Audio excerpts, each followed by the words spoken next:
Happy birthday to you. Happy birthday to you. Happy birthday, happy birthday, happy birthday to you. Ayan guys, kinantahan ko yung sarili ko dahil wala ngang ibang kakanta kundi ako lang.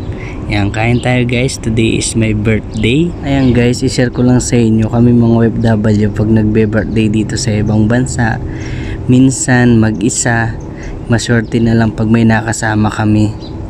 Pero madalas wala talaga. Yung iba nga guys, walang handa. Yung iba karamihan tinutulog na lang nila, lilipas rin lang din naman. At yung iba, sinisikreto na lang na birthday nila dahil nga wala silang perang panghanda. Dahil pinapadala nila lahat ng sahod nila. Ako naman guys, may natira sa akin kahit kaunti. Kaya bumili ako ng pansit, maliit na cake, isang loaf bread, isang coke na 2 liters ba to, saka puto guys. Ayan, parang gumastos lang ako dito guys ng nasa 150 real. May celebrate ko lang yung birthday ko kahit mag-isa. Naalala ko nga guys nung nasa Saudi Arabia pa ako, hindi ko alam kung nagawa na rin ninyo to. Sa sobrang gusto nyong isekreto yung birthday nyo, pag alam nyo na magbe-birthday kayo, binabago nyo na yung status nyo sa Facebook, binabago nyo na yung birthday nyo. Kasi ako guys, ganun yung ginagawa ko para walang makaalam na birthday ko kinabukasan. Tapos pagkalipas ng birthday ko, sa ako na lang babaguhin. Talaga guys, ang makakaalam lang talaga ng birthday ko, di yung tanda talaga yung birthday mo na kamag-anak mo. Pero yung mga katrabaho mo, mga friend mo sa Facebook, hindi nila alam na birthday mo. And guys, big shoutout nga pala sa mga OFW na tulad ko na nagse-celebrate ng birthday ngayong araw. Yan, big shoutout sa inyo. Alam ko makaka-relate lang sa video na ito ay mga kapwa ko OFW. Kayo guys, nasubukan nyo na ba to? Paki-comment naman sa comment section kung nasubukan nyo na at naranasan nyo na mag-birthday dito sa ibang bansa na mag-isa, na minsan walang handa or minsan tinutulog na lamang pag darating ang kanilang kaarawan. Pero naman guys na nagse-celebrate ng bonggang birthday dito sa ibang bansa, yung may mga pera at yung may mga malaking sahod at walang iniintindi sa Pilipinas.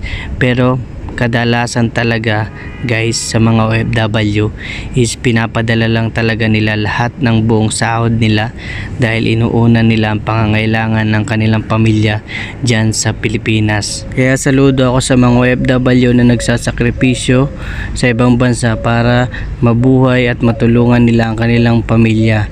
Yan, mabuhay kayo hanggang gusto nyo. Ayan guys, kung mapapansin nyo, habang kumakain ako parang wala akong gana.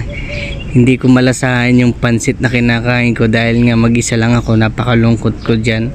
Ayan guys, kahit anong sarap yata ng pagkain, kung mag-isa ka lang nakakain, talagang hindi mo malalasahan kung masarap. Hindi ko nga alam guys kung mauubos ko to lahat. Ayan guys, yung malapit dito sa akin, punta lang kayo dito at ubusin natin itong handa ko. At habang kumakain ako guys, magkukwento muna ako sa inyo ng kaunti. Pang-anim na beses ko na pala ito guys na nagse-celebrate ng aking birthday sa ibang bansa. And sa mga bago sa aking YouTube channel or sa aking Facebook page, ay nagtrabaho din po ako sa Saudi Arabia. Bali nabot po ako doon ng 5 taon at 6 na buwan. Kaya 5 beses din po ako nag-celebrate ng aking kaarawan sa Saudi Arabia. At dito po sa Qatar ay ngayon pa lang po, 1 beses pa lang, dahil nga po bago pa lang ako dito sa Qatar. Salamat nga po pala sa mga bumati sa aking kaarawan at sa mga nanood ng video na ito. Yan guys, dati nung nagbe-birthday pa ako nung nasa Saudi Arabia ako, yan, namimigay ako ng GCash guys, dahil nga kumikita tayo sa YouTube at sa Facebook page noon.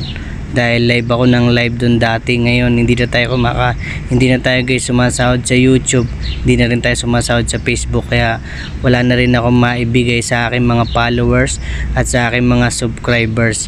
Yan, dati guys lahat ng sahod ko sa YouTube at sa aking Facebook ay pinapagames ko, binibigay ko sa mga nangihingi, sa mga nangungutang, pinapautang ko.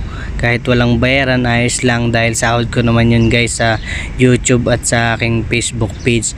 Yan, ngayon guys is hindi na tayo sumasahod dahil nga guys hindi na tayo nakakapag-upload Ayan guys, mauubos ko na yung aking kinakain.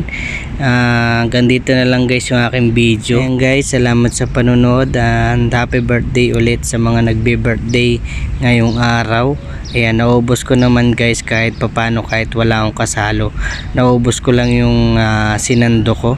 At yung cake guys, hindi ko pa maubos dahil nga guys is sawa pa ako sa cake at wala din ako guys ganang kumain. And guys, hanggang dito na lang yung aking video. Mag-iingat kayo lagi. Sana masundan pa itong video ko na ito para naman may mapanood yung aking mga followers at ang aking subscribers. Thank you guys. Take care and God bless guys. Sa mga magtatanong pala kung masarap yung white forest cake ba yan? Ayan guys, masarap siya.